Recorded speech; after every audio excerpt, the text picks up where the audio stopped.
Welcome out. This the remix for the show. Gon' do this on a little go-go. It's time to go-go, so I hope you're ready. Let's rock this thing and rock it steady. Let me introduce you to the host with the most. Coming all the way from the East Coast. We got him, it's not Mr. Seven, but call that dude, Evan!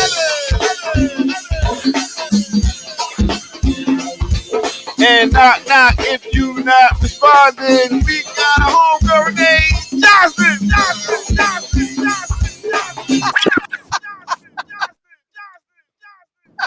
Yeah. Yo, these raps get better every week. Actually, I know, that was fun, yo. I don't know where it comes from, man. I had a great weekend. Ah! Tell us about your weekend here, Doctor. How was it? You're rested. You're excited. Tell us about it. Oh, man. I'm so glad that I go to Morris Brown. Yes, the homecoming went down. Let me tell you. Party like a rock star. The party I did Friday night. Well, first I did a high school pep rally off the chain. And then I went and did the college homecoming party with the Qs, and it was crazy. They had a big band come through with like a real live marching band like group that was doing trap music while they one dude was singing it was so dope. And then went out on the yard and took my daughter out there and got her to meet mad people and stuff and get her to work on her talking to people and starting the conversation. So it was a great weekend, and then Sunday, the God rested. What's good with y'all? Renee, how you doing? How was your weekend? It was pretty good. We had a really good show on Saturday, and then actually we did 3 days in a row. We showed the movie on Friday. Yeah. Oh, that's right. We did the show on Saturday, and then we came back and started plotting, dominating the world with animated propaganda. So it was it was packed. It was a packed weekend, but it was good. It was good. A lot of good information. Nice. Hey, Renee, you get a chance. Did you ever see that Black Panther cartoon? No, I have not. It's real good. It's real good, and it has a lot of. What was you about to say, Evan? I was going to ask: Is this the one where Captain America is invading? Is that the one you're talking about? Yeah. That was a good one, right? It was good, especially when they was talking about you got to go in there to spear chuckers. They'll never be able to beat us with nuclear weapons. I was like, it was good. Something about that to get packed up. I loved it. Yeah. Yeah. How was your weekend, Evan? I was good, man. Just had some family time, had the nephew in, had the sister-in-law in. So yeah, man, we had a good weekend. Happy to kick them out, I assume. You know who else would be happy to kick their family out? Come out, K. Franklin. All day, every day. Y'all still here? That's what yeah. I got an after school program. Watch like don't you gotta be someplace? Yeah, nobody got no after school programs. Nobody got no meetings up in here. What's going on? What's happening? Hey, did you ever come out? Did you ever like act like you had a event to go to get somebody out of your house? Like, all right, so I gotta. I still do that. Yeah. Yeah. That's very to this day. To this day, this like 10 minutes ago, I did. I got to get on this show. You got to get out of here. I need the whole house clear so I can get on my show.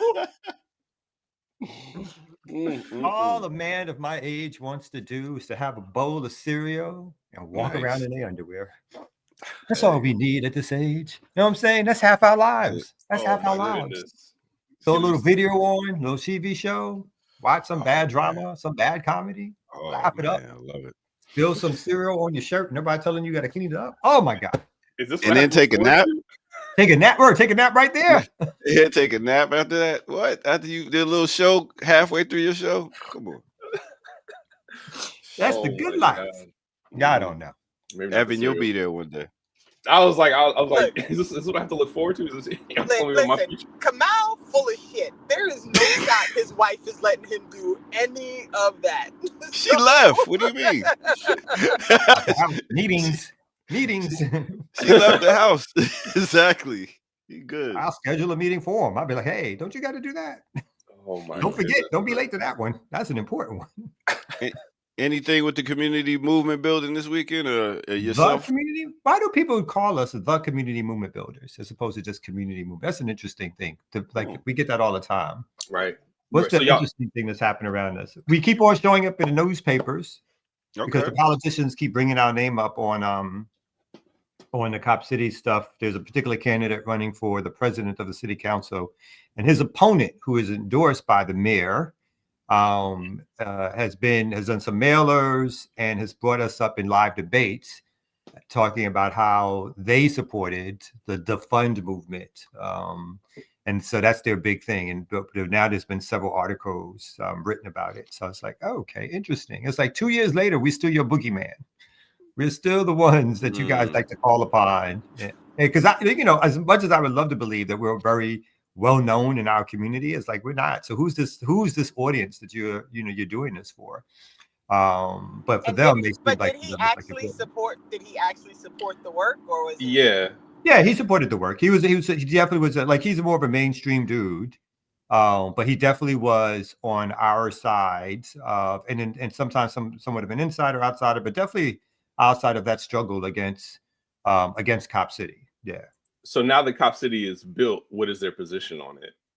Like, how do they? Oh no, I think they still hold the same position, but it's still, but he's not as full-throated as I would be in terms of my defense of my work or our work to not have the training center, of course, you know what I mean. And he's supported by the mayor. He still takes very progressive positions, kind of thing. So. No, he's not supported. The person running against him is supported by. Okay. Oh yeah, I'm sorry. Yeah, both the candidates need. Yeah, I'm sorry if I missed two people who are running for for the president of the city council of Atlanta. One is a mainstream person who is backed by the mayor. The other is a progressive who comes out of some of the organizing community. The mainstream progressive is throwing darts because of his association with us, particularly as an organization. And now there's been a couple of newspaper articles written about it, mentioning, of course, that we have been a leading advocate against Cop City. So that's just interesting to me that I would say 2 years later, we are still somebody's boogeyman on this Cop City stuff or whatever. Come on, how does it feel to have the mayor? How does it feel to have the mayor of Atlanta waking up in cold sweats thinking about y'all? I like it. That's why it feels like we should be doing more, though. You know what I mean? It's also one of those things. It's like I don't say we're resting on our laurels, but we should be doing more to figure out not just we as CNB, but I think the larger Atlanta organizing community. What is the next big thing? What is the next big campaign? Everything might be. This is not a good way to say it, but because no one knew it at the time that Cop City. The organizing against it would reach the level that it did. But still, it feels like we are missing a moment where we could figure out what a new campaign could look like citywide that would continually put some pressure on the city and the mayor and the other elected officials. So there's some ideas, but whether or not folks would all gather around to do so, or enough folks would gather around to do so, as in Cop City, which would bring others on. Unfortunately, I think that part is something that's been a hold in all of our organizing at this stage. And that's not to say that other good work is not happening in Atlanta, but it's just to say that we haven't necessarily, we as CNB and some other groups, we haven't necessarily dug deep enough to say this is our campaign and this is how we're going to do it. So I'm curious because you said he's not as full throated in his. Stop. I wasn't gonna. I forgot about. There's no need. There's no need, Renee. I wasn't trying to go there. I really wasn't trying to go there. I was actually thinking about the campaign. I thought we was bad. I thought phrasing. Bad, my bad. But is he? So when you say that, like, is he trying to is he trying to dip and dodge the conversation, or is he? Because I mean, y'all had a referendum with over 100,000 people who agreed with you. So is he not saying things like, "I did," and 100,000 people agreed with me? Like, is he? No, I would say he's not using that language. Instead, he's using more language of, I support an open process for the people to decide on this. We work with community organizations, over 250, as part of his response, which I have not brought up to him yet. That I have no idea. He probably does not watch this program, but I will. Is that he did not say, when she mentioned our group in particular, and I think another group that he worked closely with, he did not say, yes, I work with community movement builders, and because I support the fact that they worked against this militarized police training center, and I support the fact that, to go mainstream, that over 100,000 signatures were collected, and those 100,000 signatures said that this should have been on the ballot for the people to decide. Right? He could have gave that kind of bam answer, but I thought his answer was a little more like, let me shift from this particular group to say that we support over 250 different community groups, which they are one of, right? So that the association is there, but not as close as he was trying to make it, right? So, the language of politics, if you're looking for it, you can find it in terms of how people are saying things. So I did note that kind of thing. Again, just by no means do I not think he's better than her, by far. He has actual progressive politics, a strong know-how of how the city works, and would make a much better city council president than she would. But I did note that. Okay. Nice. All right. So beautiful weekend everybody had. I also got the DJ for the Boys and Girls Club of Metro Atlanta. And and I got the running too. Like? How old are they?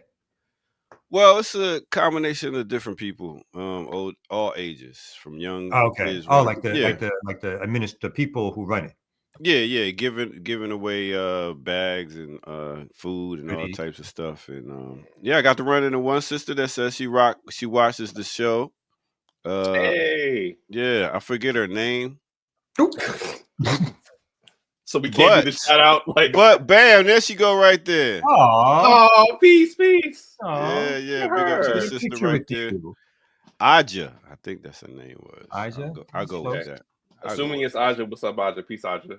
Peace, Aja. Did you invite her for a picnic or for what? For some frisbee? Oh no! You just got good people. Good people. Another sister that says she watched the Lionel Richie show last week at the homecoming. So it was a bunch of people. You just be surprised who watched this channel. Wait, last week was homecoming, not this one. Okay. Sorry. Go ahead, Renee. I'm sorry. No, I was just saying. I agree. I'm also surprised sometimes by people who are like, I watch. I literally got stopped on the street. You got what? I've gotten stopped on the street with somebody saying, Remix Morning Show or Black Liberation Media. Oh, wow. Yeah. And they always say more ear doctor. I'd be like, no, they always say Kamal's their favorite host. None of them say either of those. Right, I was going to say. I was like, we're not. Oh my goodness. Other than that, anything crazy going on in the world this weekend? I mean, the world is imploding. There's a lot. I know. There's a lot. I ain't been watching TV on media. The fake peace deal. Yeah, I mean, yeah. I don't know. So they got their freedom? Okay. No, I wouldn't say what? that. No one would. I thought they had a peace talk. They didn't get no peace. No one would. No one would say that they got their freedom. Okay. Well, all right. Well, let's go ahead and take a quick break, and I guess we could come back and find some news. I'm pretty sure something happened that we could talk about. Wouldn't y'all agree? No, maybe not. Okay. Not when you're on camera. When you're not on camera, we'll find something to talk about. Well, I did see that they're talking trade deals with China. So. Oh damn! No. Okay. So with that, yeah, I could tell you don't look at the thumbnails. We'll be right back right here on the Remix Morning Show.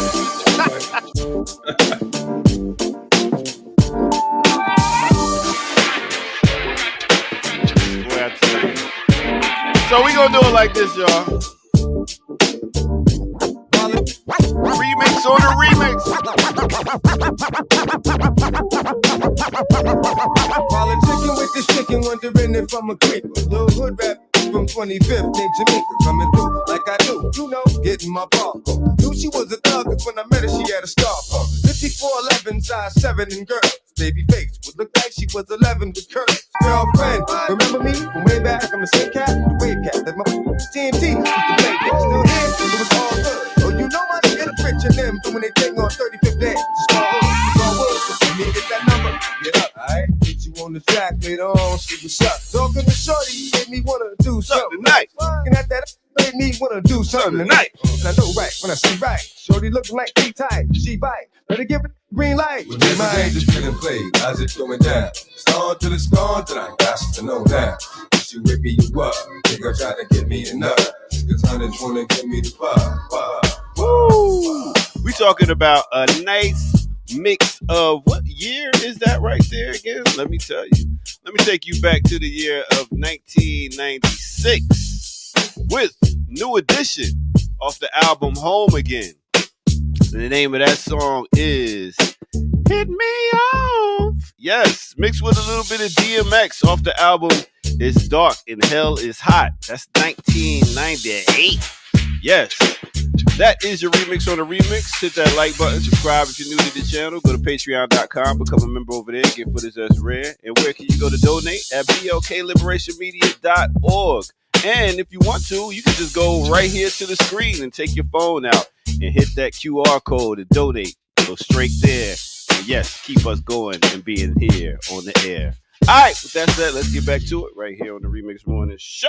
My way, with the grace all up in my face, so I say, what's up, love? How you doing?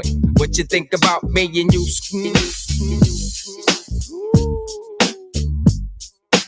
Yeah. Did y'all realize that Ronnie DeVoe was the rapper of New Edition? Like, they've always been a rapping, singing group. Like, before all these rappers started singing. Yeah. Mm-hmm. Yeah, there always be like one interlude, you know. No. From the first album. That's what I mean. Like, like on the songs, there'd be like one part of the song where somebody would do a small little rap and keep it moving, kind of thing. Yeah. Mm-hmm. Ronnie, like Bobby, Ricky, and Mike. If I like the girl, who cares who you like? What? Come on, that was a bunch of songs. They even had one song. Don't let me get started on New Edition. I thought, you know what I thought? I thought that was Pooba though at first, Grand Pooba. Oh, DMX rap? Yeah. That's what first came to mind for me. Okay, all right. These youngins don't know nothing about Brand New being in the Pooba. Apparently, you don't know nothing about DMX. I was gonna say, I was like, what is he talking about? How many people in the chat? Not you, Renee. You're old like me. I know. I feel like DMX is very distinctive. Like I knew that immediately. That was him. You didn't know? No. For me, I had Pooba vibes. That was. Anyway. So, Remix Morning Show. Thank you everybody for coming on and joining us. The news. Yeah, we're gonna be hitting on the news every second. I just want to say we got Renee Johnston, we got Evan. Evan, what is your last name, B? That nobody can remember. Right. He and him. Right. Bryce. It is Bryce. I thought it was Bryce. I didn't want to screw that up. Yeah, Evan. No. Evan Wright. Oh, that is, and that was totally. Am I breaking up? I'm breaking up. You are breaking up, so that's your fault. You're not breaking up. He can't hear. Wow.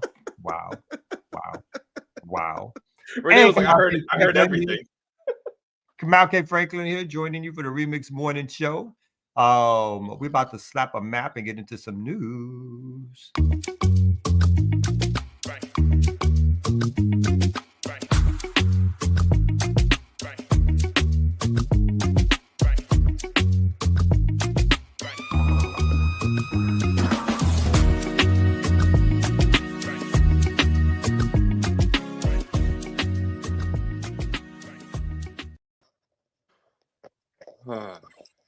I just tell you how the timing on that was just long enough that I could switch from my phone to my computer? Wow. I did notice the new video at the bottom. Excellent. You can't plan this kind of stuff. We're missing Kim today? It seems so. No. Yes, she says she couldn't make it. She'll be here Thursday. Okay. Thank you. Appreciate that. Again, Remix Morning Show. Thank y'all for coming in. Please donate at bokliberationmedia.org. Like the video, but donate more importantly. You can like the video, but you also get $5 up for the video. bokliberationmedia.org. And again, we don't have the direct way for you to hit us up on YouTube because we've been defunded. You never know when we might get deplatformed. So it is important for you to go to the website, grab some merch, hit us up with some resources to help us keep this channel going. And it is great to be with you with Renee and Evan Wright so that we can keep the program going. Okay, who got some news to start off with? Anybody got some news? I mean, they're talking about the munitions factory in Tennessee blowing up. So I could start there. I know Chitty Okay. Yeah. It took them a long time to start reporting on that because that was not yesterday. That was last week. They just Oh, really? Yes. Oh, wow. Okay, the way they report on that made it sound very recent. Yeah. But we should still talk about it, but we should also point out that they cleverly tried to pretend like this did not happen.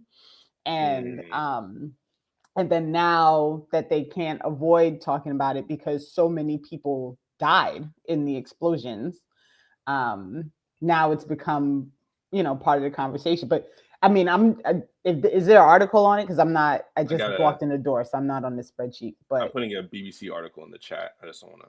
So, this was a facility that was making munitions for the military when this happened. And so this was not like, they were under contract with the government. And so, yeah. I mean, it was weird to hear about because the way I heard about it, it was like through the news, and I was like, heard about an explosion, and then they go into the detail. And I'm like, oh, they're making explosives at this factory. I'm like, okay, it makes a little bit more sense, unfortunately. But I think 16 people passed because of that. So the headline here says authorities identify 16 killed in Tennessee explosives factory blast. U.S. law enforcement officials identified the 16 people who were killed in a blast that leveled a munitions factory in the state of Tennessee. The names were released during a news briefing on Monday outside Accurate Energetic Systems. What a weird name for. I like it how they disguise the fact of what they do with these sort of just like general innocuous names or whatever like that. It should just be like, we make bombs. That should be their name. Right. We're in the early morning blast on the 10th of October, left no survivors. Sheriff Chris Davis of Humphrey County alternated reading the victims' names and emphasized a need to take care of their families in the aftermath of the tragedy. The cause of the blast is unclear. Agents from the National Bureau of Alcohol, Tobacco, Firearms, and Explosives are investigating. The victims were named. I won't read all the victims' names. Authorities said the individuals were presumed dead, and the release of their names did not mean their remains had been identified. The process is ongoing. It says that the town, which is 56 miles from Nashville, specializes in the development, manufacture, handling, and storage of explosives. The tragedy has hit hard in this close-knit town where cell service is spotty, and a gas station adorned with a Confederate flag centerpiece is the local watering hole. Sheriff Davis, who has described the blast as one of the most devastating incidents of his career, said that one victim was a teacher, another was his neighbor's husband, and said that the third was a best friend, according to local newspapers. So yes, we can. That's the gist of the story. Wait. The gas station was a watering hole? Did you just? That is what they said. With the Confederate flag, Renee. With the Confederate flag. So they're going to the gas station to drink, to meet up, hang out. Meet under the Confederate flag. It's the local hangout spot. Basically, it's a small town. Yeah. Well, they said they felt the blast as far as 15 miles away because it was. I mean, it's a munitions factory, so once one thing blows up, it's the whole thing's going up. That's kind of how it works. Yeah. A munitions factory tucked away in a small town, in a southern white town, obviously. One in which, when it does get mainstream attention again, was always interesting is, again, how humanizing the stories are, right? These human beings, no matter what I thought about them or what they were doing or whether they even understood what they were doing, they're humanized, their names are shown. I have seen countless videos of the sheriff, at the press conferences. The New York Times ran a story that he is America's face of grief, for these people who were killed.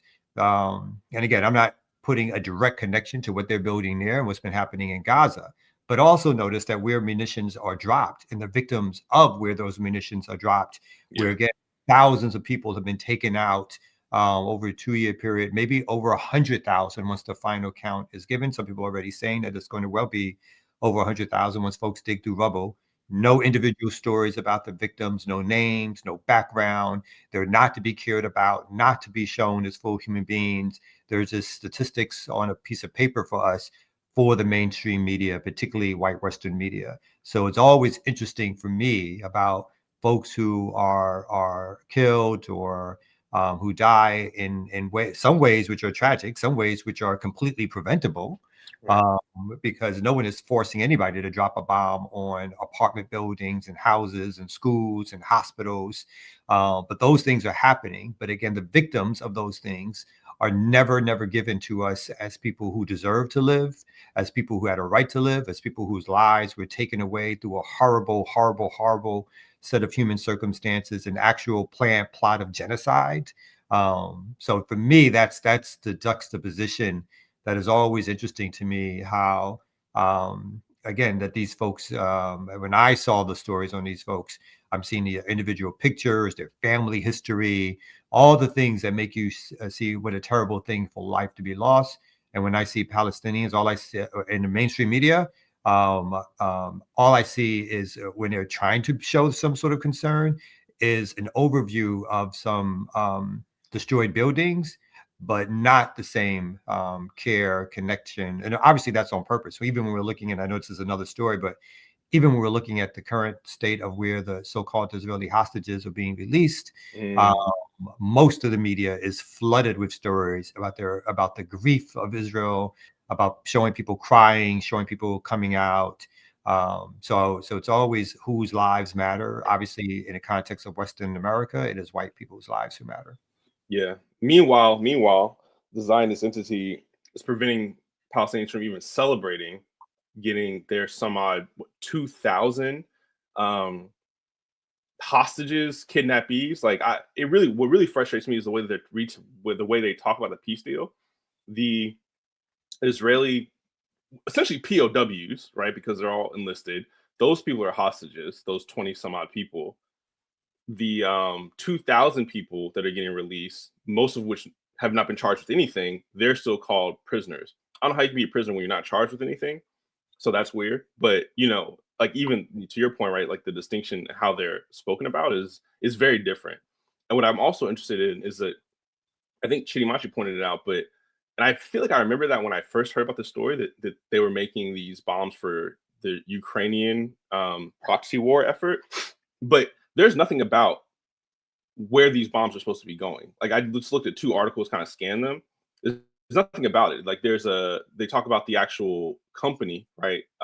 Accurate Energetic Systems, but nothing about where the bombs are supposed to be going. And then I think in that way, it's very suspicious, the way it's just completely disconnected from like what these things are being used for. In a kind of similar way that, I would think about the way that gun violence is often narrated in this country, where it's like when an incident happens, it's not the time to talk about any context or like what this was used for, or any of that kind of stuff. So it very much reminds me of that, and everything else that you said come out around the way that we're supposed to be, we're supposed to be mournful. We're supposed to be empathetic with these people who were building bombs, literally building bombs to be dropped on people.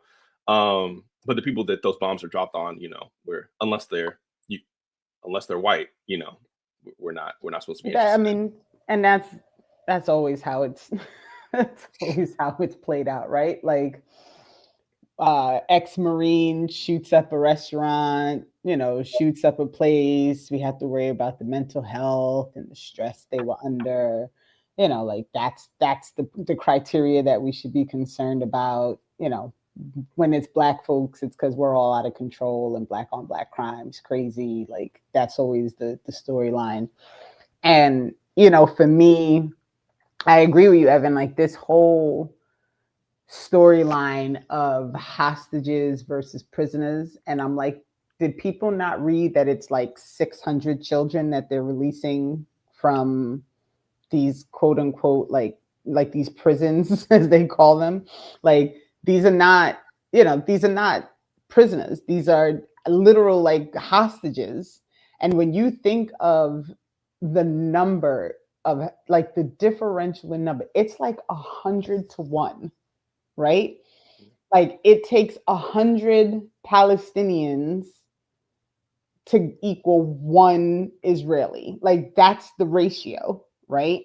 And the idea that you can have that exponential amount of people being released and the focus is solely on these 20 people and what a heralding like experience they had, and the families. Meanwhile, the 2,000 people, you can't even talk about them being released. Their families aren't allowed to celebrate.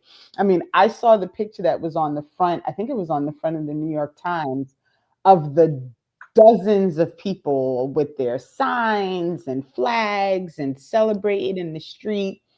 And I thought to myself, like a family in Gaza, in the West Bank, or wherever they've been released to, can't even get together as a family and celebrate the return of someone to their family because they're going to come and get them. Like the wild discrepancy between these two bodies of people is just, it's sickening. And I can't even, we're supposed to be drafting like a statement today, and I just, the whole thing makes my stomach sick. Yeah. No, I feel like it really illuminates, right, the colonial condition, right? And mainstream media could not accurately explain what's actually happening and ignore all the other elements. So they have to just kind of like brush it under the rug. But this idea that not only is this colonial entity controlling what you do, where you go, where you like where you can be spatially, all this other stuff, but not like also how you can feel, which is just so perverse, right? Like they seek to control how you feel, right? And it's just, yeah, I mean, I think it really illuminates how like insane that colonial entity, that settler colonial entity is. In addition, like the imbalance of power. And so for the Palestinians who are hostages in their own land, right, who are being murdered in their own land, when they're released and the authorities, the IDF, the occupation army, will actually go and rearrest these people 6 weeks later, right? Or rearrest or break up. Like I remember during the last time there was a so-called deal to exchange prisoners. The videos would be shown of them going to the families' houses where these folks were released and beating them up again, or showing them who was in charge. And so the disproportionate power dynamic is always at play. And the reason they have 2,000 to 1 in terms of hostage exchanges is because what's not talked about again is even during times of relative calm, it is the Israeli occupation army, which is consistently and constantly arresting, harassing, abusing Palestinians on their own land and taking them into custody, whether they're a child, whether they're an adult, whether they're a grandfather, whether they're a grandmother, whether they're a parent, it doesn't matter. They'll just snatch them up. And we only see these videos because of social media, right? Without social media, again, I think part of what turned the tide with all the issues that social media has was the ability to directly bypass Western media to show the horrors on the ground, to show these IDF soldiers not only destroying Gaza, but to show their individual acts of cruelty. There was a video circulating a few days ago about them going into, I think in the West Bank, going into a Palestinian store, a boy no more than 8, smacking him in the head. And this is a soldier, a 220-pound dude with a rifle, full gear, smacking an 8-year-old in the head in front of his mother, telling him or forcing him to lift up his shirt, making him take off his shirt, grabbing him, twisting them around, throwing a shirt, knocking things off the counter, all to show intimidation, all to show who's in charge. None of that gets displayed on a regular basis in Western media. And that's on purpose, because they don't want you to sympathize with the people who are being oppressed as opposed to the oppressor. And so we don't get to see those images outside of what we get to see on social media.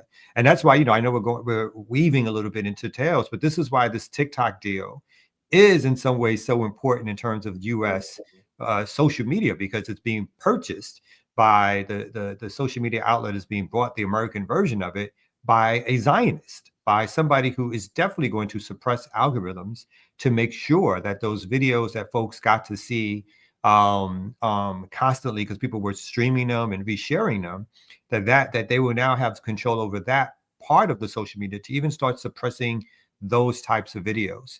So we have to see the connection between how the propaganda system works to, again, to bring it all together, humanize white folks and white death, but at the same time to dehumanize brown people, Black people, anybody that is looked upon as a potential enemy of the West.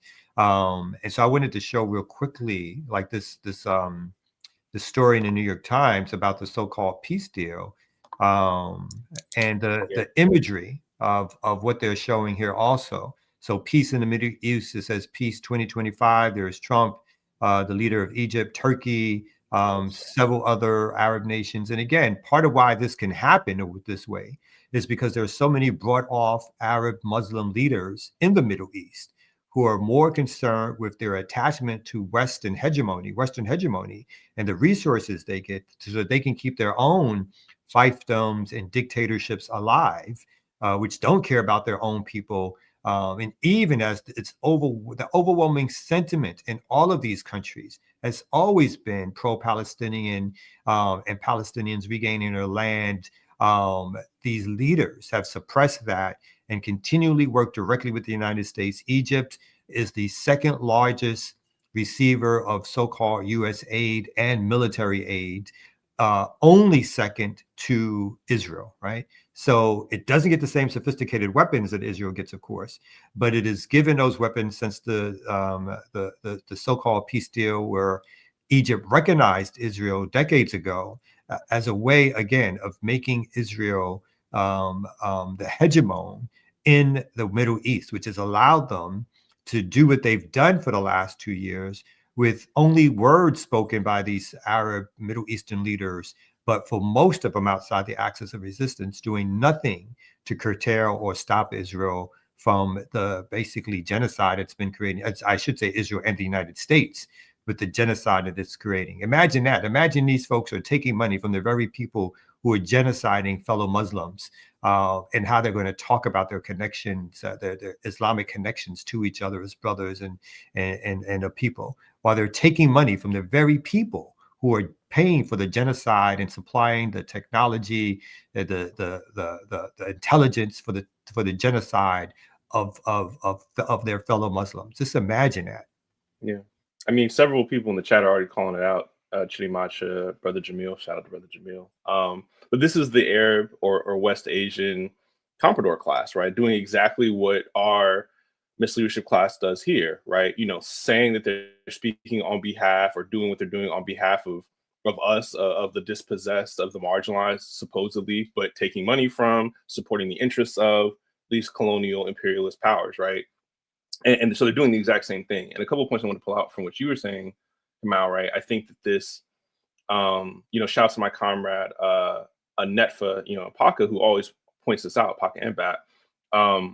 But the way the empire responds is a sign of their weakness, not of their strength, right? And this is a dialectical process, right? So this purchase of TikTok is happening because people have been able to get their messages out via TikTok, right? The state has to respond now to what the resistance in Palestine and Gaza and their supporters across the world have been pushing, right? Getting that information out there. And now the state has to respond, and capital has to respond in this way, right? So they're being forced to respond because of the movement of the people. And I think that's important to note. I think it's also important to note that, we have to hold kind of, despite the fact that we've had to, witness 2 years of genocide against the Palestinian people, it is important to note that the Palestinian resistance movement initiated their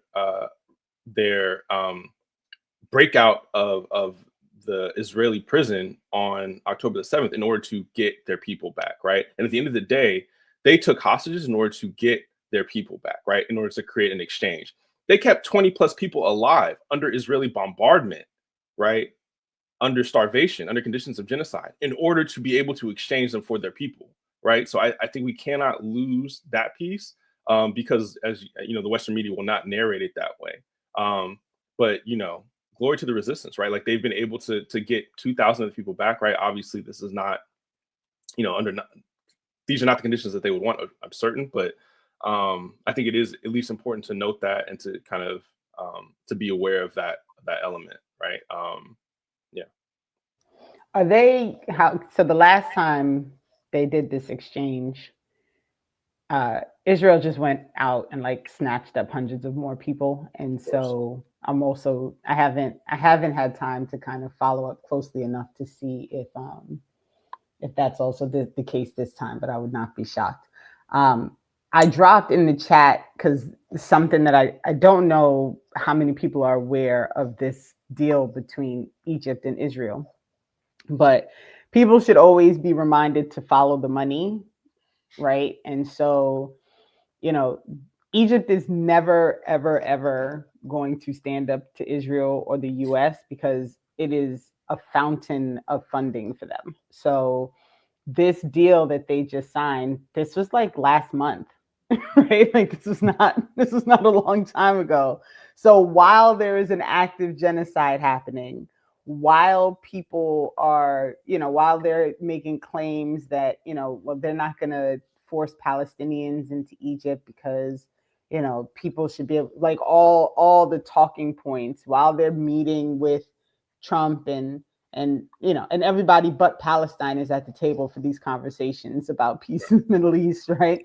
They're also quietly making billion-dollar deals to make sure that Israel can transfer its oil, which it's stealing from Palestine, to Europe. So just, you know, and I'll read a little bit of the story for you too. It says Egypt signs record $35 billion gas deal with Israel, paying 14% more for imports.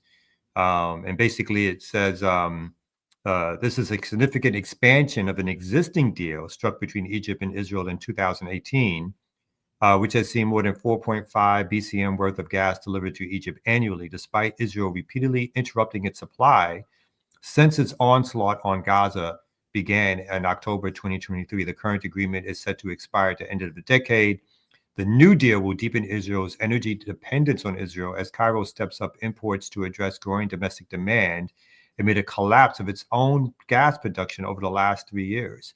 Egypt's gapping energy gaps over the previous 2 summers have been roiling blackouts amid soaring temperatures, sparking public anger. The government has tried to plug the gas by boosting its liquefied natural gas imports, which are projected to soar by 19 billion this year, up from 12 billion.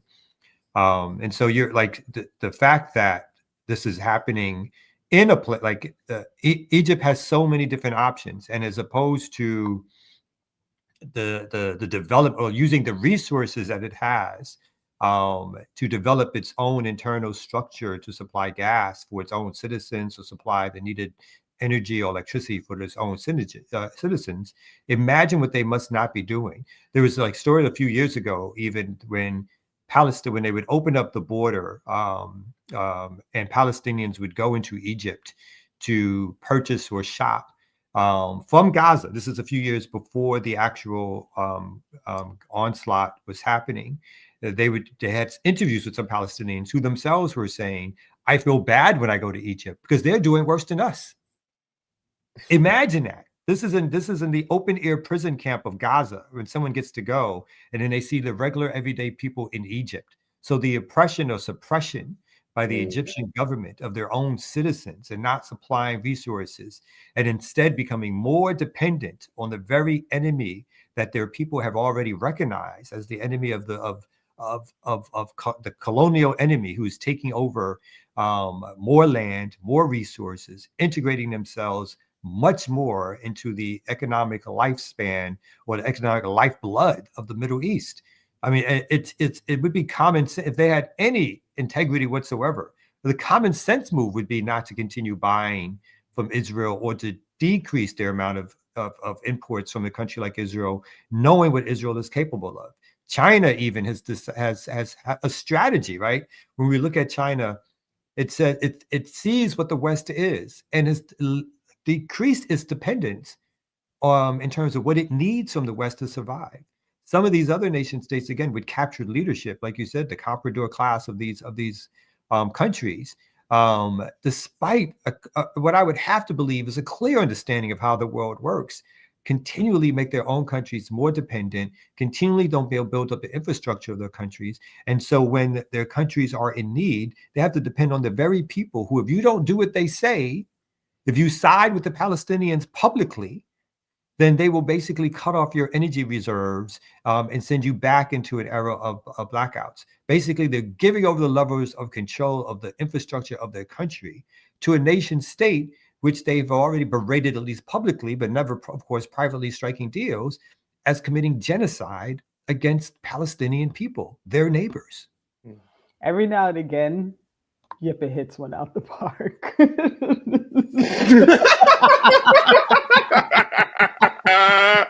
Kamal wants to ruin Arab buying power. I'm dead. There's levels, man. There's levels to these jokes. That's excellent.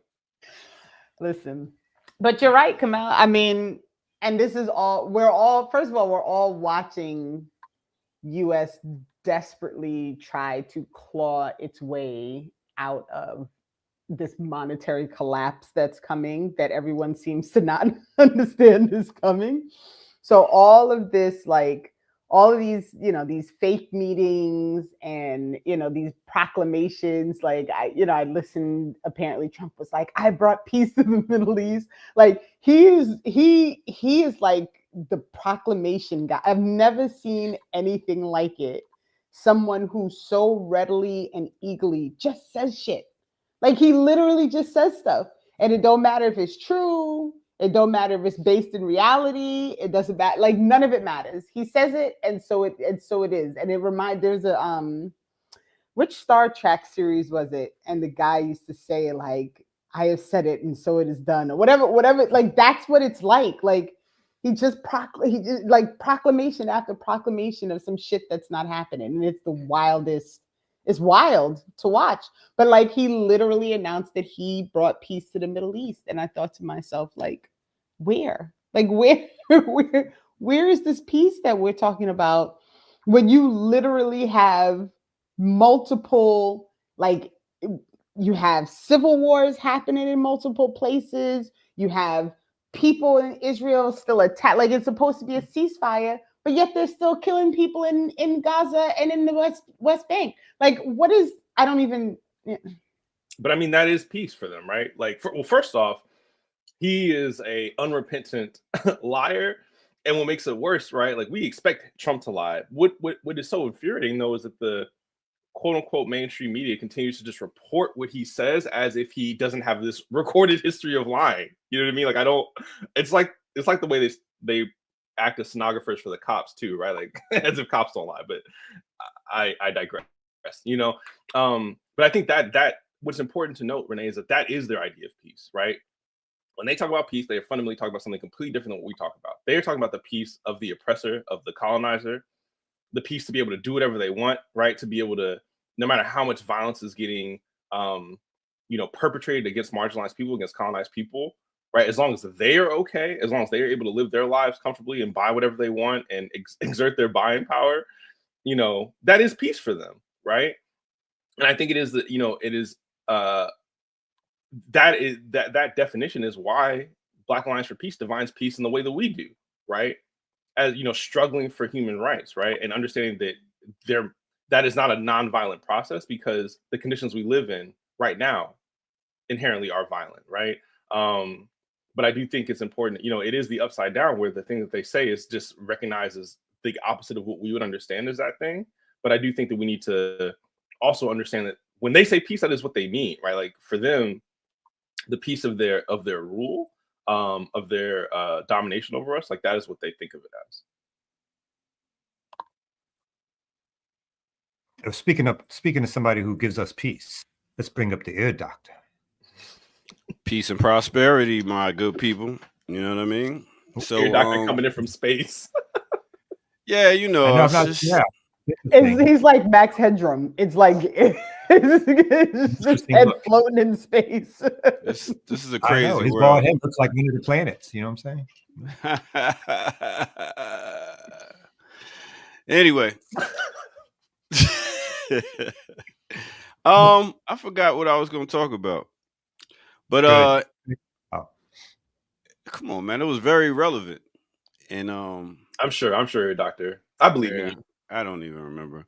But I guess I could go ahead and get to the weather. I'll probably remember it by the time we get back to it. It's a long weekend. Go to the weather report. What's going on with you? Oh, okay. Keep it crisp. Keep it crisp. Like, that's how we do it. That's how we do it right here on the Remix Morning Show. Make sure y'all hit that like button. Subscribe if you're new to the channel. Go to Patreon.com. Get a member over there. Get for this That's Rare. You can go get you some merch right here.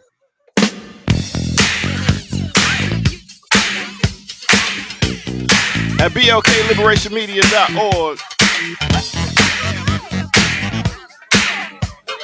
Look at that. I even got the hoodie on now. You can't see it. Green screen. But anyway, let's talk about the weather. It got a little breezy. You know, I had to turn the little heat on a little bit the other day in the morning just to get the house feeling right again. Actually, talking about it, ATL, we got a high of 81 degrees, which is pretty good. Pretty good. DC, they down to 69 as a high. Chicago, 64 degrees. Houston, they around 89 degrees. Los Angeles, 62 degrees with a lot of rain going on over there. Jamaica, talking Montego Bay, one of the places I plan on being next year, celebrating my cousin's 65th birthday. Big up, Vaughn. Porto Novo, Benin. I know you never really think about that spot, but let me tell you, it's kind of hot. It's 87 degrees. 87 degrees is pretty hot, but I'll tell you what else was pretty hot. I'm telling you, man, nobody does it like Morris Brown. Let me tell you something, man. This band right here, they got busy. Check it out.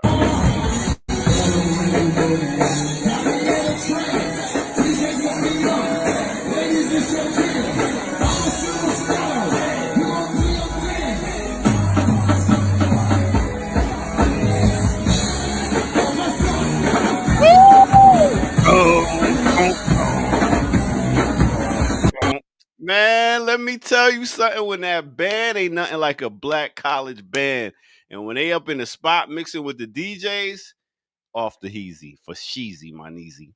All right, with that said, let's go ahead and get back to it right here on the Remix Morning Show.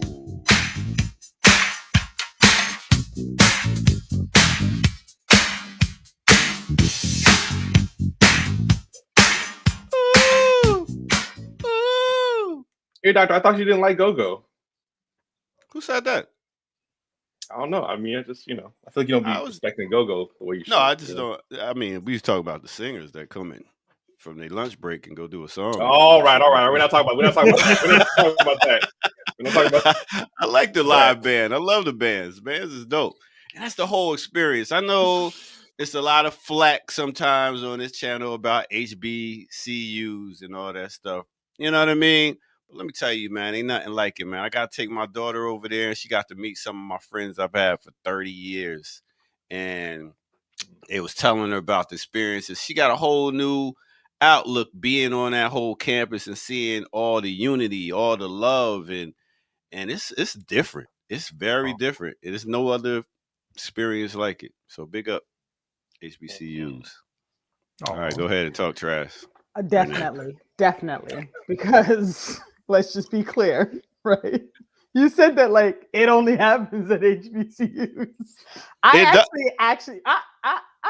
Not with a band like that. I'm not talking about the band. You're talking about having friends for 30 years. And, like, people didn't go to college and still keep thinking. No, not that part. But I was more talking about the bands and the culture of it all. I think when you're on a campus where there's a limited amount of you actually tend to push for those things a little bit So more. I take it you didn't have this experience, Renee. Actually, I did not go to an HBCU, but I was definitely part of the Caribbean Students Association, the African Student Union. All the parties that I went to were run for, set up, and all that stuff by the Black folks, because that's what you have to do when you're outnumbered. You have to find your solidarity. Not the same, but I didn't say it was the same. I'm just saying. That's why I was saying. There are experiences that can happen on campuses that are not HBCUs, but which are breeding ground for the Black Miss Leadership class. Oh, here we go. Here comes the politics of it. I'm over here talking about the culture, the knowing somebody, meeting people from different walks of life, somebody from the West Coast, somebody from Midwest. On non-HBCU campuses. Ooh, when people don't go to HBCUs, boy, they got a little sting in them. It's all right that you didn't experience that, Renee. Yeah, because I chose not to. I actually got into both Howard and Hampton and didn't go to either. Ooh, just saying. Boy, that little bit of tinge of heat. You hear that, y'all? You hear that? It's all good. You know what I'm saying? I feel like by going to CUNY, I feel like I went to an HBCU. Oh, you definitely went to it. Yeah, I feel like CUNY basically was a version of it. What is that? Oh, City University in New York. That's where all the Black working class folks go. Oh. We had spades tournaments. You know Sounds what I'm saying? right. Music was like Black music pumping from the thing. Mm-hmm. So at least the school that I went to, so I felt like I got a little bit of it. Not as not as much as I think the Air Doc got to experience, but I got a little bit of it. Yeah, it was a beautiful. It was a beautiful thing. Oh my goodness, I can't. Oof. I just wish I could bring y'all there. I mean, Freaknik brought me.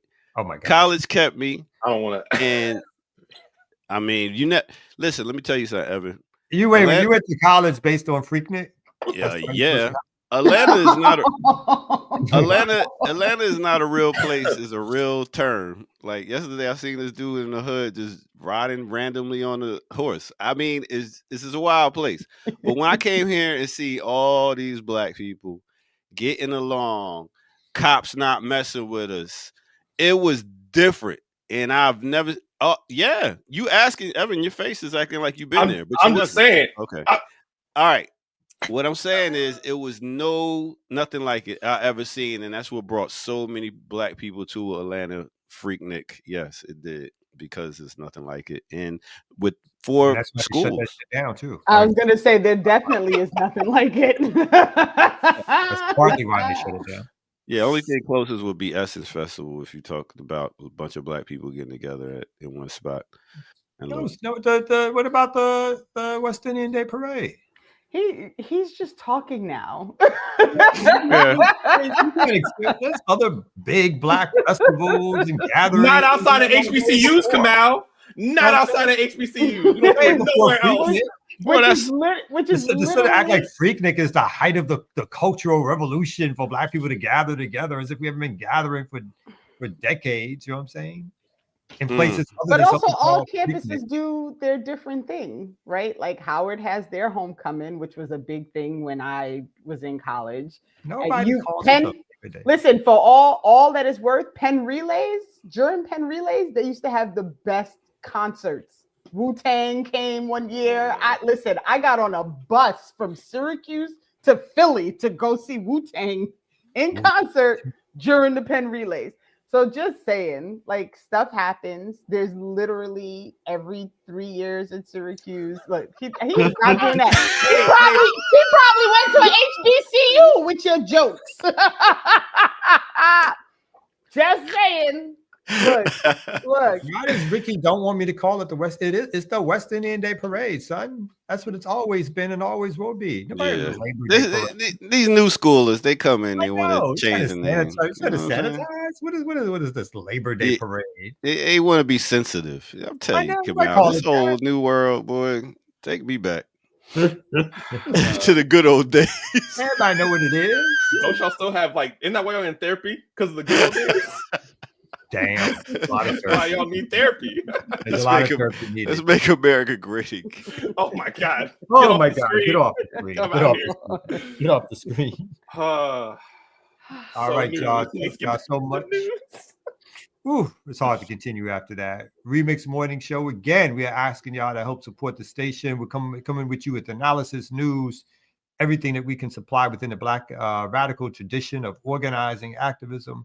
We know y'all involved. Most of y'all, well, a good portion of y'all, hopefully, are involved with organization, with organizing, with activism of some kind.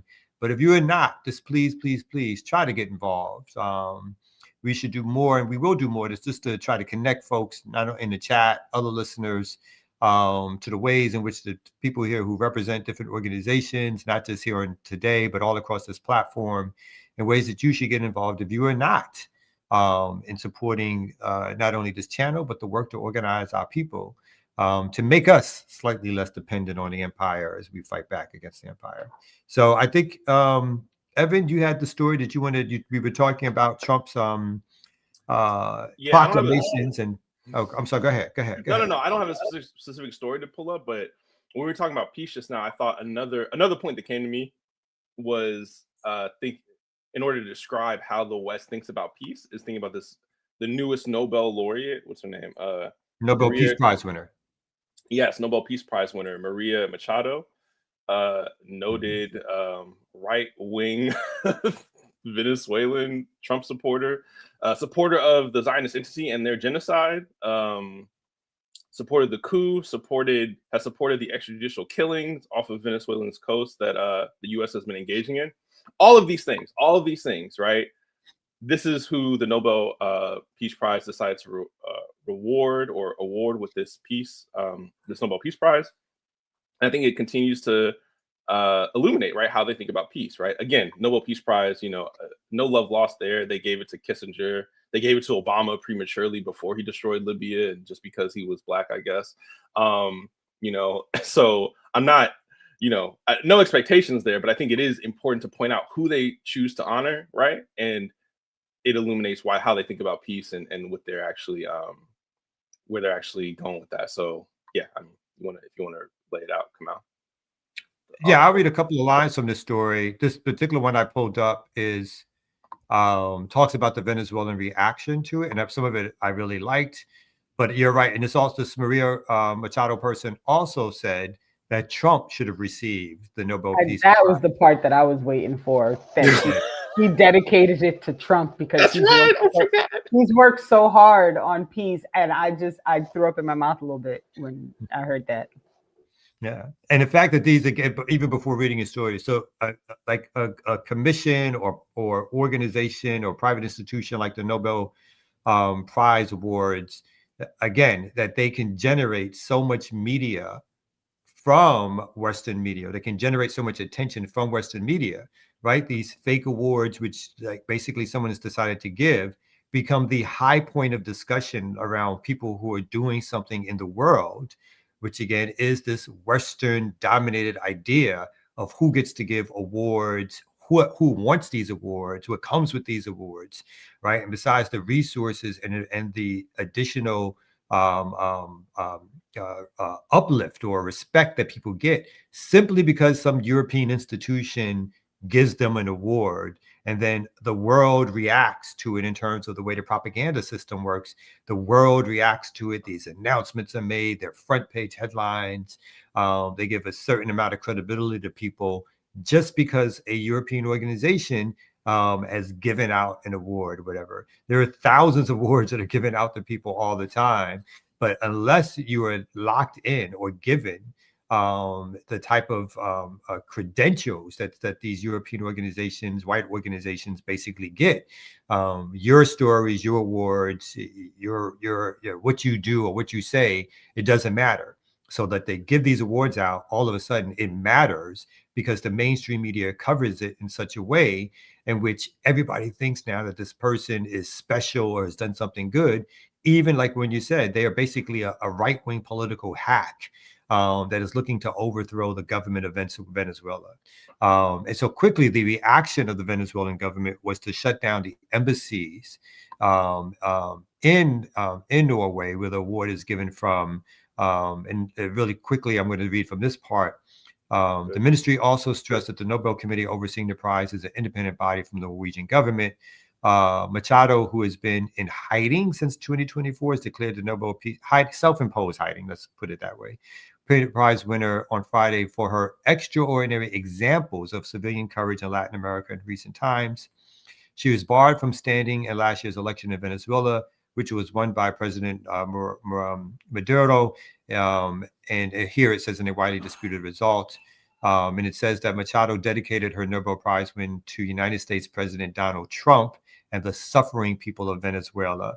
You know who should have got, if it was a real award, all of the journalists who've been murdered by Israel over the last 2 years could have collectively received this award to lift up the fact that a genocide is happening. If someone wanted to actually do something to stop killing and murder and genocide, if this award actually meant something, then they would collectively give it to all the journalists who've been murdered by the Israeli government over the last 2 years, covering the story of genocide in their country. Wouldn't that be a fitting way to sort of uplift peace or to uplift the idea that people are dying needlessly? But no, instead they give it to a right-wing political hack. And I'll finish off with this point. Venezuela has also decided to shutter its embassy in Australia in addition to Norway. Instead, it plans to open up 2 new embassies in Burkina Faso and Zimbabwe. Countries it described as strategic allies in the anti-colonial fight and in resistance to hegemonic pressures. So I think that's an excellent response by the Venezuelan government, again, which is to do as much as it can, and as difficult as it is to do this stuff, but to do as much as it can to remove itself from proximity to a Western world which is continually looking to destroy a socialist government. If the United States and the other Western powers didn't care about socialism or thought it was so evil or thought it would fall on top of itself, why does it continually give so much energy and resources to destroy these experiments? Because it knows that if people got to see resources handed out and distributed in a way that actually lifted up their communities and people, that they would turn away from capitalism. And that's the great danger of these projects like Venezuela. They must destroy the Venezuelan gas and oil operations and make sure that they can't trade, because if they were allowed to trade in those resources, instead of going to rich fat cats, went back into the community or back into what was needed for nation states for the people to survive, then people would turn against these private developers and private ways in which resources are spent and given, and say that those resources should be collectively owned. And that's what the United States and the West wants to stop from taking place. And there's also like some other, so not the first link that I dropped in the private chat, the second one, Kamal. So let's all be reminded also that the U.S. has a $50 million like hit out on Maduro, right? Because the ultimate goal for the U.S. government is to remove him from power, right? Let's not forget that Maduro, and that at the UN, the Venezuela stood up and said all of what's happening right now is a pretext so that the U.S. can invade Venezuela, right? So let's not forget that that's all happening. So there are all these, varying versions of how do we remove the person, for all the talk about democracy. It doesn't matter that he was voted in, right? The minute somebody wins that the U.S. does not support, that the West does not support, all of a sudden, it's a problem with the votes, right? Like, it was an unfair process, whatever. Democracy stops mattering when it's somebody that they don't want to be in place. And then they do this type of madness, upping the amount, $50 million for information to arrest Maduro. Meanwhile, Netanyahu is allowed to run around in Midtown Manhattan and like free, no problem. We're good. So I'll just read the first part of this. So this is a communique put out, a press statement put out by the U.S. Department of State, which says the Department of State and the Department of Justice are announcing a reward offer increase of up to $50 million under the Narcotics Reward Program for information leading to the arrest and/or conviction of Maduro for violating U.S. narcotics law. Without any evidence whatsoever, they're claiming that he is the leader of a gang that is responsible for trafficking drugs in the United States, which, like you said, has gone towards the fact that they have been blowing up boats off of the Venezuela coast or in international waters as part of a scare tactic, and as part of, again, their hegemony play to lock in Venezuela and to stop it from being able to, even within its own seas, have everyday fishermen trade and have them so scared that, again, as what happened in Nicaragua a few decades ago, people feel so pressured. They just wanted it all to stop, that they will agree or they will just stop supporting in the numbers that they did the socialist government. It took decades for the Nicaraguan government to recover, for the Sandinistas to come back to power, because of the pressure that was applied, including bombing or their harbors, putting explosives in their harbors. So the fact that they continue to do this stuff, like you said, is just another indication of what hegemony means. It's got nothing to do with democracy. It's got nothing to do with human rights. They would just make stories up. And because those stories will get pushed around, again, in the media that controls us all, people will begin to believe those stories and not pay attention and not care, and or believe that these people are drug dealers when they get arrested or murdered by the U.S. government or its proxies. And that's exactly what they're doing with this setup of a Nobel Peace Prize, is to try to make people believe that this person somehow is for peace, that there's somehow some objective actor in all of this, and it is the Maduro government or the Venezuelan government, which is the evil side. And so when they move to destroy that government, when they move to murder their leaders, which is not off the table, that people will just either be quiet about it or they will truly believe that those folks deserved what they got because the U.S. government said it, the U.S. controlled, the private media said it, and so people will go about their way. Yeah, and I think so. The last piece I want to touch on is just the fact that this Nobel Peace Prize is a perfect example of the way that liberalism, like Western liberalism, paves the way for. I mean, we could call it. I kind of partial the way Dr. CBS talked about. Like, we could call it fascism, but we could just call it imperialism or neocolonialism, right? Like, these are equally violent and horrible, right, systems that should be called out as such. And I see no need to kind of like continuously say that these things, to continuously call everything like the Nazis, right, when they were inspired by the United States, right? So, we can just be clear about this is just plain old U.S. imperialism or fascism, whatever we're going to call it. But this is the way the liberalism paves the way for that, right? Makes it okay, right? As you say, Kamal, because, because they want to highlight these leaders, these quote unquote opposition leaders that are supposedly working for Venezuelan democracy and so on and so forth, right? And they just completely turn, you feel like you're in the upside down, right? Like, left is right, up is down, right? Because they can just frame things in the way they want to, and because they control all these media outlets to kind of continue to push that lie and that story, such that until it becomes reality for somebody who is not really paying attention. And this is why the zone of peace is so important. Shout out to my comrades in BAP, right? The campaign for the zone of peace, which the BAP is signing on to, the CLEC is called for. This is why the zone of peace is so important, right? Because it is the continuous warmongering of the United States in this region that allows for the destabilization. And to your point, Kamal, right? If Cuba, if Venezuela, right, if these are going to just collapse, let them collapse.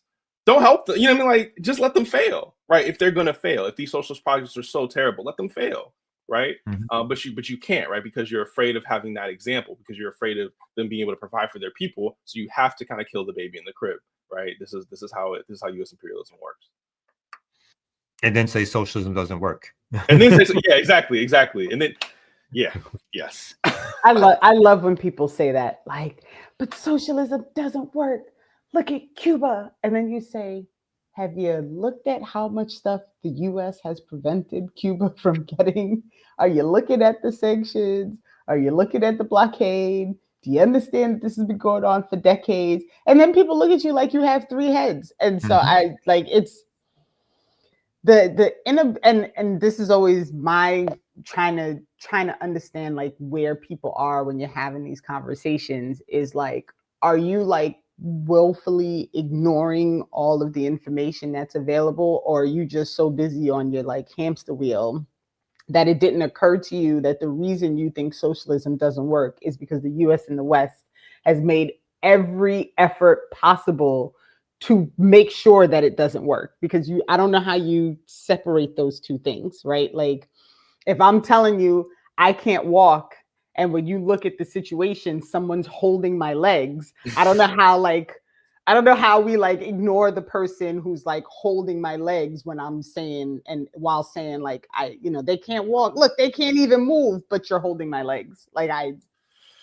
Part of it is propaganda. I'm sorry, go ahead, Evan. Now I was saying, according to Zoran, they're dictators. You know what I'm saying? So I think we should just hold up the stellar, standout democratic socialists in New York. But they're all dictators, so it doesn't matter. You know what I mean? All that other stuff that you're talking about, we got to get rid of the dictatorship. Before we can do anything else. Yeah, I was going to say really quickly. I mean, this is the propaganda war that the West is so excellent at playing, right?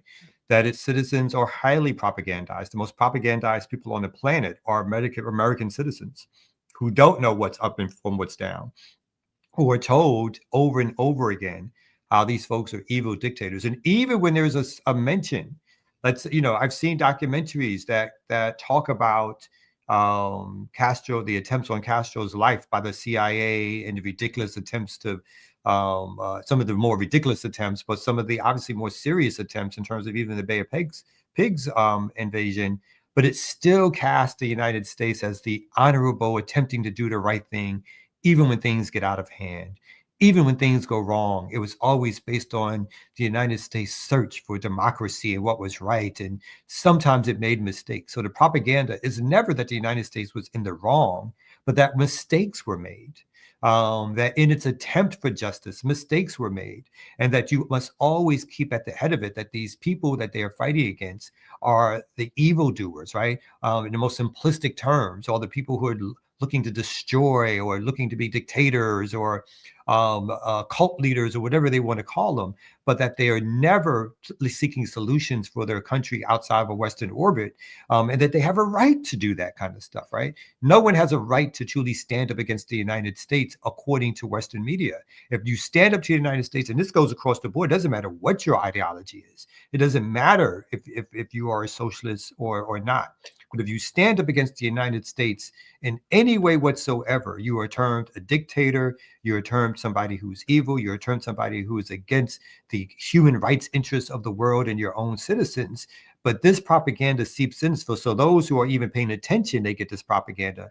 And for those who are not paying attention, obviously they're lost in a lot of ways in entertainment world or those kind of things. But when you're not getting any real information or it's not seeping in, even the side propaganda that you receive is enough to make you not care or make you not look or make you, the folks that do look, it's amazing that some of us have found the information that we have, because although it is readily available, because we do live in information wise, or what would you be considered a relatively speaking open information system, that information is so beat down by all the other stuff that you get or that is easily receivable that you don't get the information around how the United States work, how Western hegemony works, how propaganda works, how capitalism works.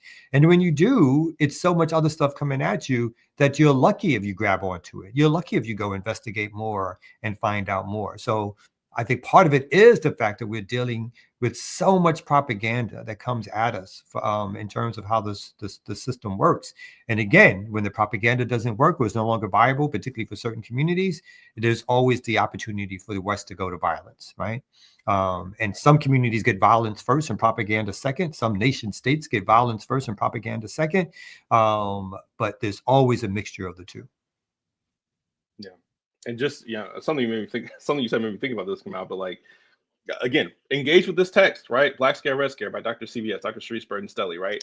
Pretending or not being red or not being communist is not going to save you. Like, it doesn't matter. You know what I mean? Like, it doesn't matter to the state, because even if you're, proximate, even if anything that you're trying to do that's trying to increase the self-determination, liberation for colonized people, regardless of what your own politics are, you're going to be the enemy. Like, so there's no point. There's no value in capitulating to the these people, you get some kind of relief or respite. It's temporary. It's temporary while they take out your left flank so that they can then come for you. Zoran, it's temporary, you know? And yeah, I'm just tired of seeing these people kind of, you know, kowtow for what, right? Like for no reason, you know, there's no benefit. Wasn't that interesting to see that interview where like 2 months ago or 3 months ago, I'm not sure how long ago, he stated that he would arrest Netanyahu if he came here. And then they just did this more recent interview with him, and he ducked and dived. All the way around the question. All the way around the question. For like 20 minutes. He said everything but. I'm saying, I mean, when what is it? When what's that guy's name? The white passing Latino dude who came for Empire that was interviewing him with his daughter, his Nepo daughter. God, what's his name? It's when he was giving him that Miami baptism, you know, grilling him about all the socialist dictators. You know, he didn't, you know, move around that. He answered that one directly, you know. But for some reason, when it comes to Jorge Ramos, thank you, jeez. You know, when Jorge Ramos was giving him that Miami baptism, right? He folded immediately. You know, I think it took like 2 times for him to ask that question, and he folded, right? But when it's a war criminal, a genocidal war criminal that's walking around in your city that you said you were going to arrest, we've forgotten. You know, it doesn't matter anymore. And I would just appreciate, just create the contradiction. Give the NYPD the order to arrest Netanyahu and just see what happens. I don't think they're going to do it, but I would appreciate the, you know, the spectacle, right, of creating that contradiction. Maybe open, you know, if you're a real socialist, he would do that, right? But I mean, that's neither here nor there. So Renee, I do have this piece that you brought up. Do you want me to bring this up? This is a follow-up. Yeah, this is because this is just something that came across my my feed one day on my doom scroll, and this is the side of Israel that like this is why they don't want social media to be like a thing. Yeah. Right? So put them on blast. What's your name? What's your name? Shumu. What's your name? What's your name? What's your name? What's your name? What's your name? What's your name?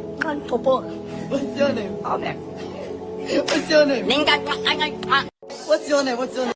So this says this for the title: Future IDF soldiers doing blackface and mocking indigenous African kids. And so the fact that they went through the whole process of putting on blackface, as you can see, they have bones around their neck, all to mock indigenous African people or African people all around the world.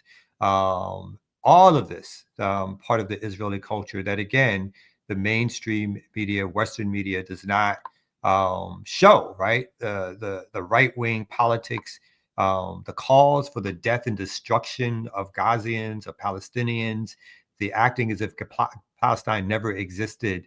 And again, these people were direct at this stage, they are so right-wing and confident and pronounced in their ideology. They don't hide it.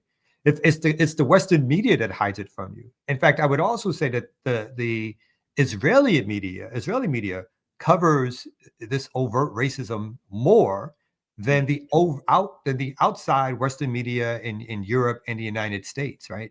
If could you imagine if Palestinians dressed up as Jews and made fun of the Holocaust or something, the propaganda gold that would be for the Western media to come out and to display that over and over and over and over again.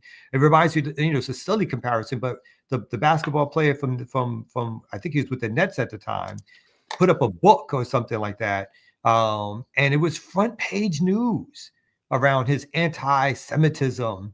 But you don't get that in again, this all speaks to the propaganda value. If we didn't get that on social media, which happens day in and day out, Kyrie Irving, I think, was the basketball player, but day in and day out, we get from social media these videos that show us the real ways in which these right-wing, and that's most of the Israeli society. This is not just Netanyahu. This is not just the government. This is the overwhelming ideological positions of the colonizer class in Israel. Just like people don't like to talk about it, that the overwhelming position of the white colonizer class in America is racism and white supremacy around not only Black people, but all people. So to act like this stuff doesn't exist, or these are side things, or these are extreme positions, this is the normal positions in these countries at this particular stage, which again is reasserting itself in the United States, but it's been there for a long, long time in Israel, as they think of themselves as returning to a home. These Europeans who think of themselves as being from a place thousands of miles from where they were murdered by their own people, again, where the European Christians decided to murder the European Jews because of their religion. And the solution was to go colonize somebody else's land who had nothing whatsoever to do with their oppression. Yeah. And I mean, yes, plus one, everything you said come out. And I want to point out, right, like to your point, a society cannot engage in genocide as a society, right, without these incredibly racist viewpoints being suffused within the society, right? And like any journalist with their salt that goes to Israel and covers this, like finds the same thing, right? People spitting on you, what have you, right? Like the kind of virulent racism that's just embedded in Israeli society. And this is an example of it, right? That video was an example of it. Mind you, these are, I think it said future IOF soldiers, right? So these are probably training. This is probably some kind of like skit that they're doing, some kind of team building exercise. Like this is how they operate, right?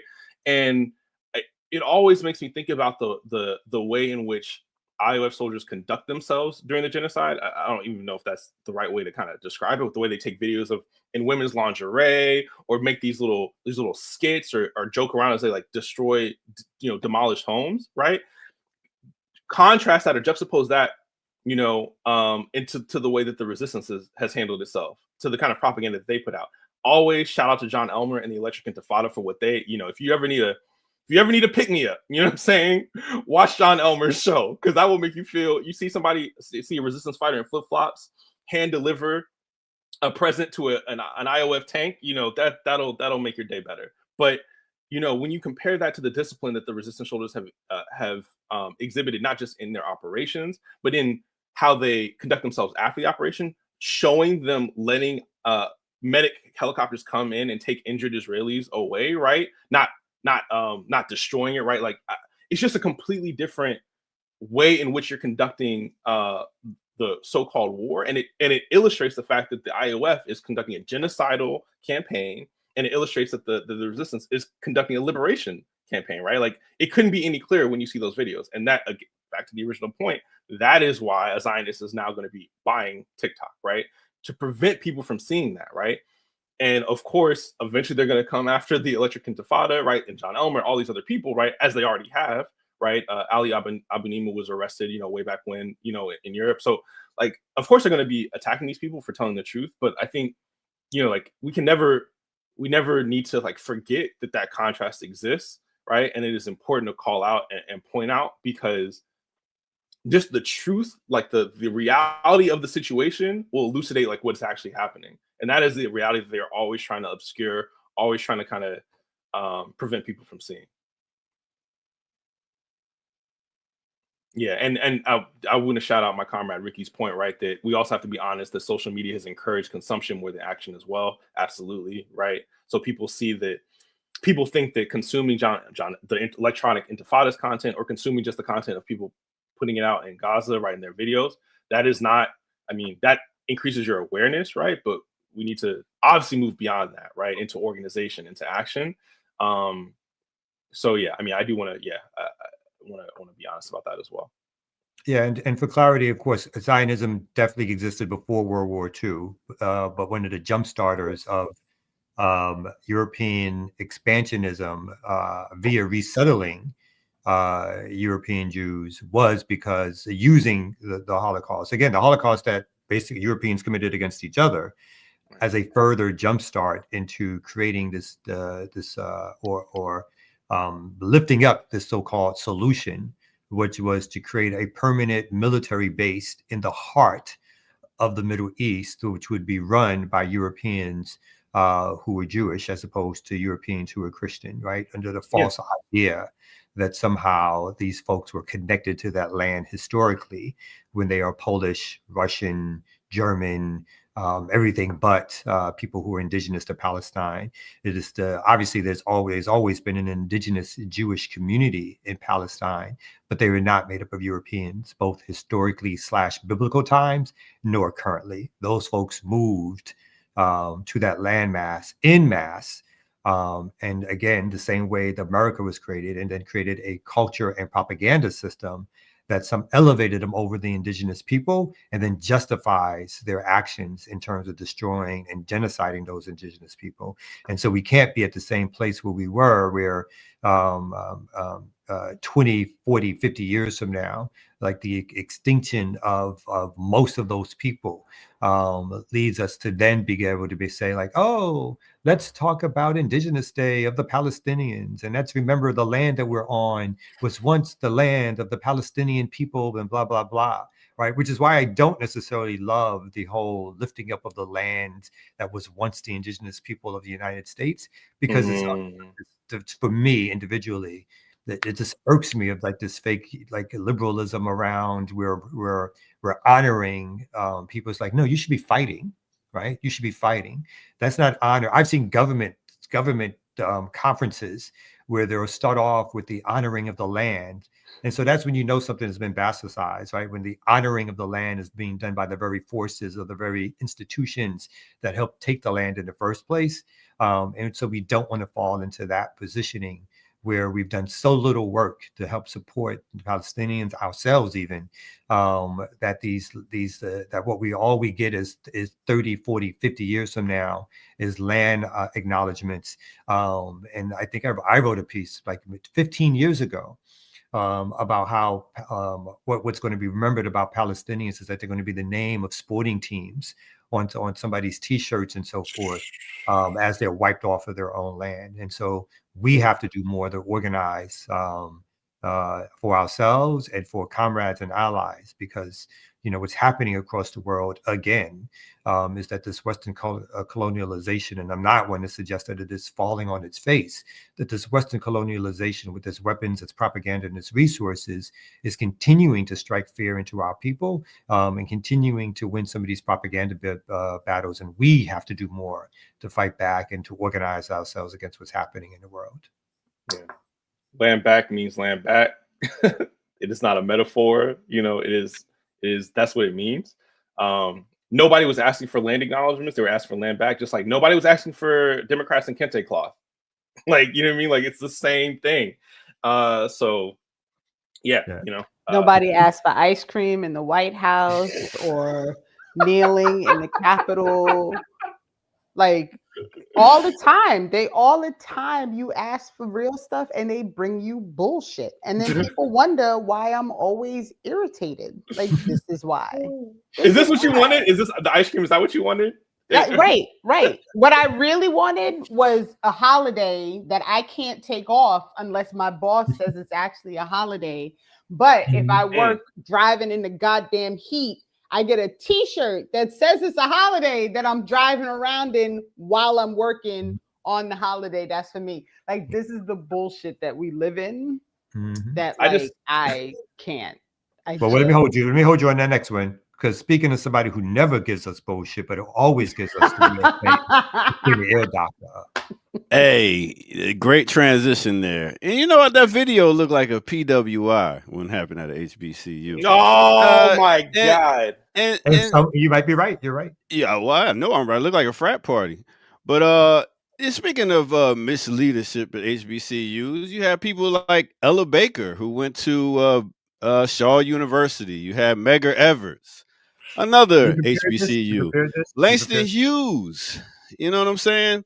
Don't forget about Frankie how many Freeman. People he's skipping on the list. Ida B. Wells. In between. I'm giving you the hard hitters here.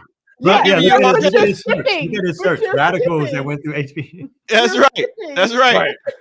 Let's not forget. The other side didn't go there too, though. But we all know black radicals. We all know black radicals never went to a PWI, right? Let's show the balance. If we're gonna trash HBCUs, let's show the balance of the ones like me who came out of the HBCUs. I was just making a point. You know, we defensive And I'm not about wrong. Do that research here, Doc. And I'm not wrong. You But know what I I'm saying? appreciate that you scrolled through a list of like 20 people to pick out the 4. I mean, it's a lot more.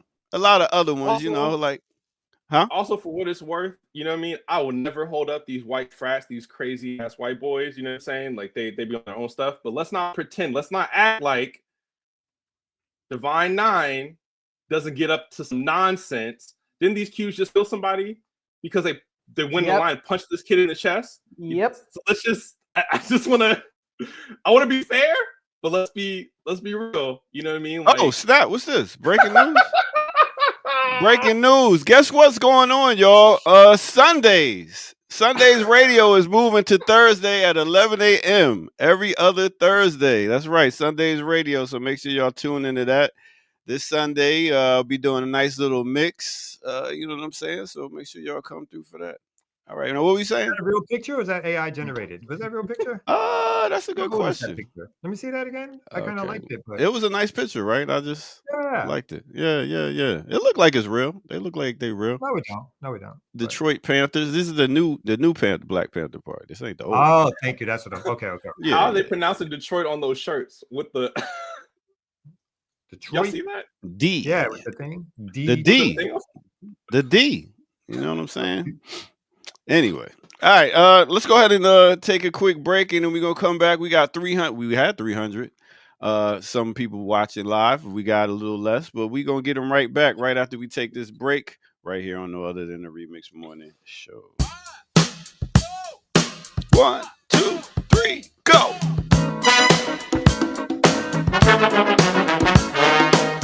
All right, hit that like button, subscribe if you're new to the channel, go to patreon.com, and as you can see right now, look at the bottom of the screen, blkliberationmedia.org. Go there to donate. You can do it right there, and you can go ahead and put your phone up to the screen and be like, yo, let me go donate right now since they talking about it. No problem, I got you. All right, boom. So let's talk about different shows that come on right here on Black Liberation Media. We got Rootwork. They just had a show talking about the Black and Latino experience with 2 hosts that you might know of. We're talking about Rosa and we're talking about Hiram. Let's see what they had to talk about. So it's just fascinating to hear you say it because it's like we only 5 years apart, but had that same type of experience. So you're going to high school, and then like, what's the next? So I'm in high school. I started going to Nation of Islam meetings, and that is my politicization, right? Right. So it starts to give me language to articulate what exactly was happening. So we always understood that we were Black, right? Because like I said, my mom is very dark. My family is dark. We understood Africa. There was never a shame about that. And we always felt the same. We're tied to our so-called African-American friends and best friends who were in our house, would sleep over, right? We never saw a difference. What was kind of like mind-boggling was when I went to the suburbs where they were differentiating. So on one end, white folks said, we don't care what you are, you're all niggas. Right. But they were still differentiating. There was a which that never happened in New Haven. Man, what a good one. Go check it out, because I'm sure a lot of people don't even talk about that experience, especially my Puerto Rican brothers and sisters up there, because it's a different thing when you like somewhere like, yo, I'm here in the hood with these Black people, they call each other niggas, we call each other niggas, and then at the same time you got it's a whole nother conversation. But let's get back to the crew, see what they thoughts are.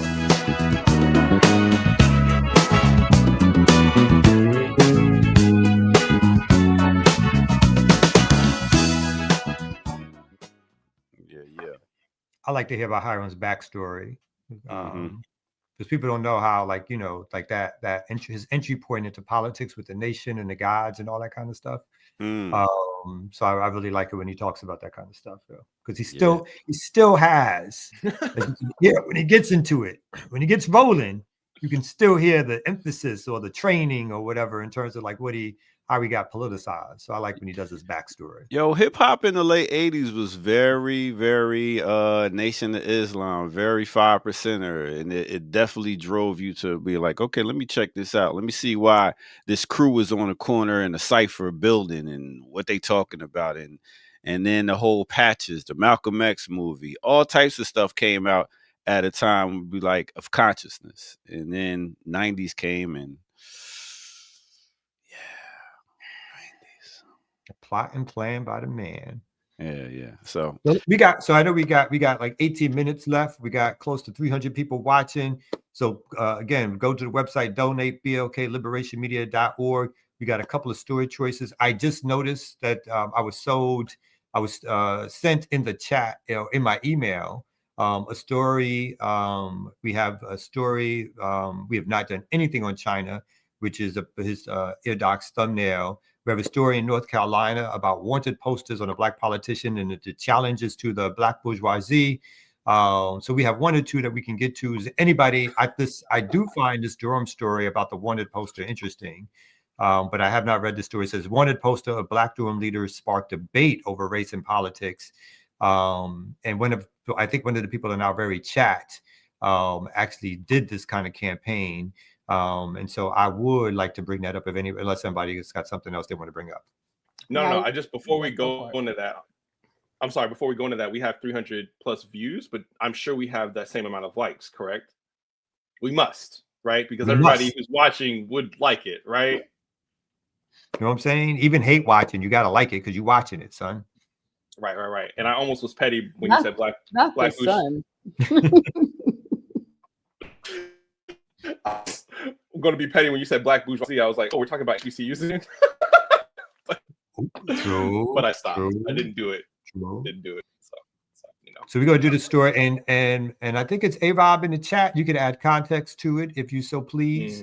Not going to give out government names, I think, because whether or not you want that out there or not. But it says, I mean, it's a little late. This how you know Kamal don't watch Saturdays. I was about to say, I was like, I know that. I got a whole, I got a life. Should I not? You already covered this. You're saying, should I not do this? No, I'm just. You're like government names. She ran for a position. Like, I don't know if she can avoid the government. I'm supposed to know what A-Rob is doing in their life. I know they're doing. That's my point. Man, God forbid Kamal watch another show. God forbid Kamal watch another BLM show. I don't even watch this show. I'm on and I'm off. On to the next. I'm just teasing you. All right. So, this is a good one. Go ahead. Okay, so it says, and they're good. So you may have some more background information in. So wanted posters of black Durham leaders sparked debate over race and politics. And as you can see here, for those, is a wanted poster of Mark Anthony Middleton. It says future ex-mayor, and then it says for social murder. And it says Durham's municipal elections took a tense turn, it says here, after a recent candidate hung wanted posters in the city framing the face of the mayor and the mayor pro tem. On Sunday afternoon, Mayor pro tem Mark Anthony Middleton, running for re-election in Ward 2, took his Facebook page to denounce the images, calling them dangerous and a dazzling display of stupidity. The posters resemble an old Western wanted sign historically used to preserve fugitives, included headshots of Middleton and Mayor Leo Williams, both black men. Are we okay with this? Middleton wrote, in addition to flirting with the dangers of the criminal blackmail trope, the flyers actually have word murder on them. They said wanted for social murder. They didn't tell anybody to go murder this person. Under the photos in small letters are the words for social murder and social and political and economic oppression and capitalist exploitation. The posters were created by Ashley Robbins, the government name, a former Durham City Council candidate for Ward 2 and one of Middleton's opponents last week's primary. She confirmed to the News and Observer Monday afternoon she ran an anti-capitalist platform and critique of the incumbent's policies. Robbins shared the images on her Facebook page. The term social murder was created by 19th century philosopher. Why she had to go into all of this. Ingalls, who used to describe economic conditions that harmed and killed working people in England, a concept Robbins said she was invoking in her critique. The incumbent told the News and Observer they view the poster as an egregious personal attack with a racial connotation, citing the history of black men and escaped enslaved people on wanted signs. But Robbins, who is also black, said she defends the posters as a legitimate political criticism of the Bull City leaders using a social political term. I'm sorry they got their feelings hurt, Robinson said. If they want to get all upset about the poster, good. Hopefully it'll facilitate some self-awareness and some self-reflection. So I'll stop there for us to respond to that. It's interesting, of course, because we live in an age where people don't read and don't know anything. And then the tropes become so obvious. And this is the part about the identity politics, right? What they do is the popular trope, as opposed to dealing with the real issue that's being brought up in the posters, like, oh my God, they're being attacked as Black men, or someone somehow suggesting that they should be killed, where this person is obviously making connection to their policies and the work that they're doing as part of being basically stooges for the capitalist class, and pointing that out for people so that people can recognize who they represent and who they don't represent. That just because they skin folks don't mean that they kin folks in terms of their politics, their policies, and their interests. And again, they probably knew that. They could figure that out. They could do it. They could do like Ear Doctor and do a 2-second Google search to figure that out. But instead of doing that, what they do instead is that they mount an attack against the posters by suggesting that as Black men, they're being attacked within a way which historically has led to Black death. So I definitely think, in a sense, that they're playing a particular type of racial politics that benefit them, as opposed to digging deep into the issue. And it looks like we may have a special guest. Yes. So I could bring up as we talk Yes, more about please. this story. But anybody else want to comment? I think as So Ashley, just real quick for some additional background, and I for one was cracking up at the Facebook post about this, because this dude, first of all, was all about free speech when he was crying over Charlie Kirk. And so that's one thing. And then two, the people responding to this post, oh my God, do you have security? Are you gonna be safe? And the stupidity of it all, the literal stupidity of it all, that one, this whole trying to connect the poster to someone calling for his murder is just absurd, because that's literally not what the poster is about. But also that people jumped on that so quickly. But I will say that there were a couple of people that were basically like, well, maybe if you weren't a sellout, these posters wouldn't get put up all. So that's also happening. But I just think, he's trying to really capitalize on this whole, look, they're calling for my death. I'm a Black man. I love how Black people who literally do nothing to accommodate the actual Black people who live in the communities that they're supposed to represent, that they're supposed to serve, that they're supposed to help, blah, blah, blah, but then want to cry about being Black when they feel like it's convenient. It drives me nuts. But shout out, Ashley. Thank you for jumping on. Thank y'all for having me, as always. Yeah, so the interesting thing about those two is the mayor is the one who had a lot of controversy, because he, in an official campaign kickoff event, referred to Black youth as YNs. And then it made national attention. He doubled down on it, said he wasn't apologizing. It got framed in the context of code switching.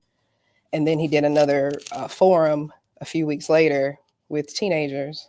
And when a brave young teenager, Black male teenager, asked him about it, and he lied and said he thought it meant youngins. He also says that he's a proud capitalist. He also did an interview where he says he loves gentrification. I love gentrification. And then he says, but I hate displacement. And so we've all had to point out the fact that displacement's in the actual definition of gentrification. And these are the two candidates heavily supported by developers. There's a pro-development block on our city council. 72% of the mayor's contributions come from investors, real estate investors and developers that aren't even from Durham. And he even got $6,400 from Bobby Kotick, who's somebody on Jeffrey Epstein's Black Book. So all these weird things going on, and they're hyperfixed on this poster. I was eliminated last week in the primary, so I'm not even a contestant. He, by his own admission, he's known about these posters for weeks, and he just posted about it Sunday. It's rained since then, so none of them are even still up. So this is all a flailing campaign trying to garner some sympathy. Mm-hmm. The article's okay, but it still doesn't fully capture the things that I said. So if it's all right with you, I would like to read something from the transcript that I said. Please do. So I ran as a socialist candidate, and I was very clear about having an anti-capitalist platform. I believe embracing capitalism is a right-wing ideology that is oppressive, is steeped in racism, patriarchy, and all the other isms that keep it upheld and running. And so I've largely used my campaign educationally to not only teach people about how our local government works, all the corruption and conflict of interest within it, but also about socialist principles and social murder as a term, a legitimate social political term that was coined by Frederick Inglis in a book. Blah, blah, blah, blah, blah. I have consistently reiterated that for me, the campaign was very much about class struggle and wanting to organize poor and working class people in Durham towards a working people's revolution. I think that Durham is the prime place to have that conversation because much like Atlanta and other cities that have Black leadership, Durham has a Black mayor, a Black district attorney, Black sheriff, Black police chief, et cetera, et cetera. And yet the material conditions of a lot of the Black folks that live in Durham have not changed with the faces of Black people in high places. And many of those folks are also culprits in sponsoring and supporting policies that further disenfranchise folks that look like them. And so the term social murder is used to describe the ways in which living and working conditions of workers cause their premature deaths. So the two people that are on the posters are because those are the two people in the position. If the mayor was white, I would probably have his face on the posters. And I know it's been reduced to a racial thing because they're Black men, which is interesting to me that the same person who referred to Black youth in Durham as YNs and the same two people who participated in trying to ruin the political career of two Black women on council, all of a sudden are pearl clutching over a legitimate academic term. And so my goal is to be provocative, of course, but also to educate people because folks have actually gone and looked up what social murder is and realized that it applies. Social murder results from capitalist exploitation and bad policy. Thank you for that. I don't know if anybody wanted to add on in terms of asking questions or anything. I mean, I appreciate you. First of all, I appreciate you being here, Ashley, and shout out to you because I do want to highlight the fact that you got 11% of the votes in your first run, which is something to be proud of, right? So yeah, congratulations to you for that. And I just think it's hilarious and ironic the way that Black liberals always want to, do the race reductionist thing or do the, anti-free speech thing when it comes to them, right? And they hate that. Like, I mean, the thing Black liberals hate that they're working on behalf of white capital and white supremacist government, whether they be in Atlanta, or New York or wherever, or Durham, right, is this. Like, they hate this. They hate being called out in this way, right? Because I think it gets to, it's the it's the thing that they're most sensitive about, right? It's the thing that they're aware that contradiction exists. And it's just the disingenuousness, right? Like, first off, you're an elected official. Why are you using a term that you don't know what it means? Yep. Straight up, right there, right? I don't believe you. It's right already. Oh, sorry. Was I breaking up? I'm sorry. Mm-hmm. Just a little bit, but no, go ahead. No, okay, yeah. And then to have, to go to young Black people, right, and the light of their faces, right, in that way, it's just so disgusting. You know what I mean? And it shows how they really think about us, right? How little they rate our intelligence, our critical thinking skills, any of that stuff, right? And it's just really disgusting. And then to after all that, come back and say, oh, you're because of my race, right? It's just I don't know, despicable. I just want to real quick, Kamal, could you pull up the last thing? I'm engaging my Jared level petty this morning. Just real quick. Can you pull up the last thing that I just shared in the chat? Mm-hmm. I just want people I just want people to know something about Mr. Middleton. And I got it up. Oh. Oh, was this that statement? I think he used to work. Someone told me he used to speech write for David Dinkins. I'm not sure if that's true. Well, he's also a graduate of North Carolina A&T. I think that was her pick. That was her pick. And another one for HBCUs. Well, and the mayor is a graduate of North Carolina Central, so par for the course. So just wait. Are we saying that there's some kind of overlap, some kind of Venn diagram for our Black leadership class and HBCU graduates? Is that what we're saying? Is that what we're noticing? That was definitely petty. That was me being petty. This how we ending the show?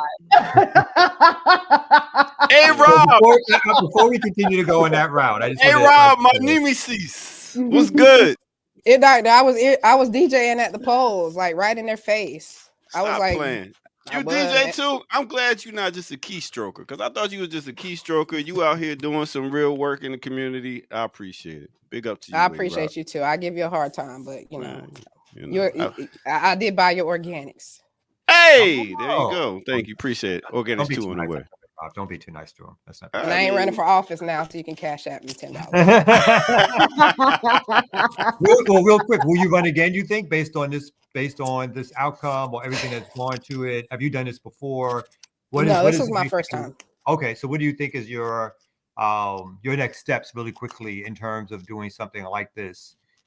With again getting a decent percentage, and now getting some media, which it may help you even be a bigger voice in Durham in terms of talking about some of these issues. So what do you feel like is your next steps as an organizer?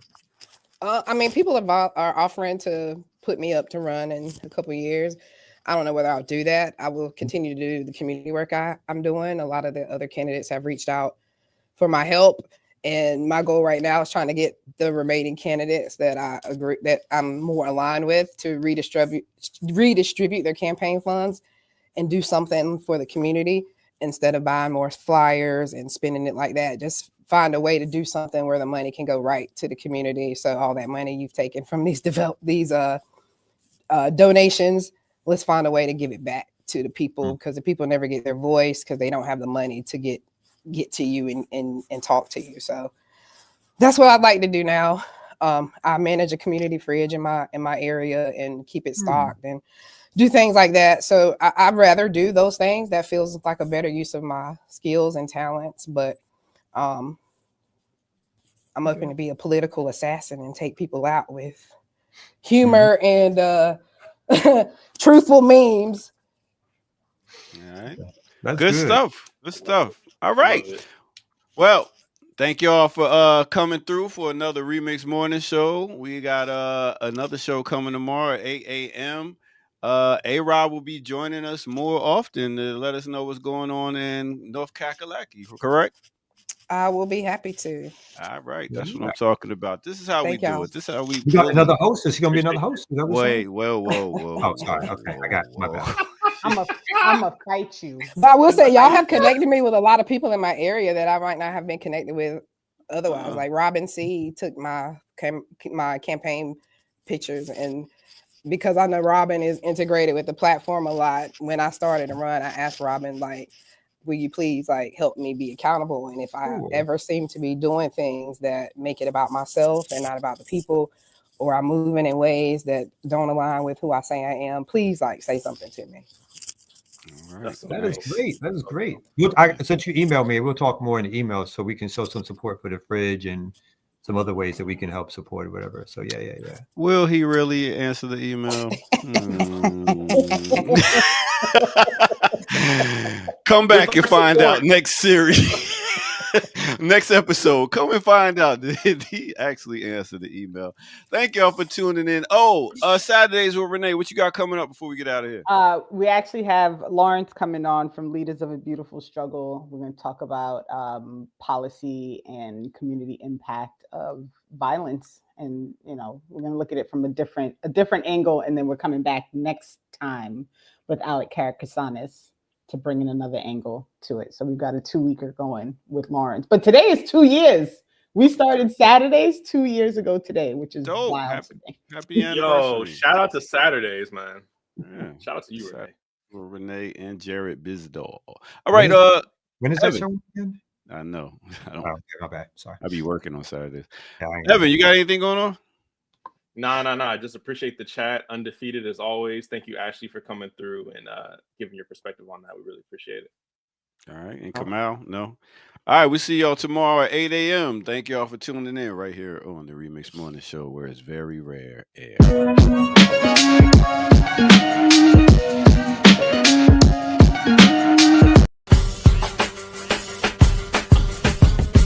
Remix.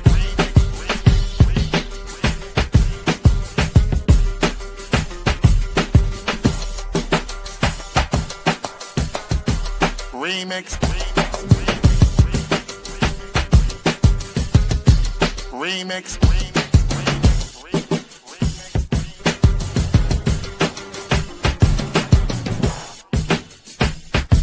Remix. Remix. Remix. Remix.